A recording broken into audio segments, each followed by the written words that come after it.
Welcome to the Rim Break Rodeo. We hope this video helps. In this video, I will explain how to invest in SoFi stock. Open a brokerage account, verify your identity, fund the account, and set a clear investment goal. Next, research SoFi's business model, revenue sources, and recent earnings reports to gauge fundamentals. Consider diversification and position sizing to manage risk. Finally, place an order type that matches your plan, monitor your investment, and adjust as your financial goals evolve. Start by reading SoFi's earnings releases and key metrics like revenue growth and net income. Look at user growth, loan balances, and profitability to understand momentum.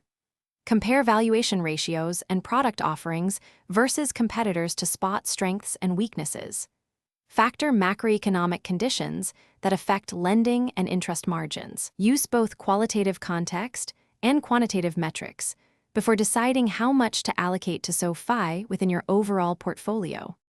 When ready to buy SoFi shares, pick an order type that fits your plan, mark it for immediate execution or limit to control price.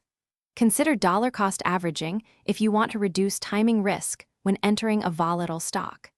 Size your position based on a percentage of your portfolio and risk tolerance, and set alerts or stop rules to protect capital. Review your thesis regularly and rebalance as needed to stay aligned with goals. Thanks for watching. Consider subscribing if we helped you.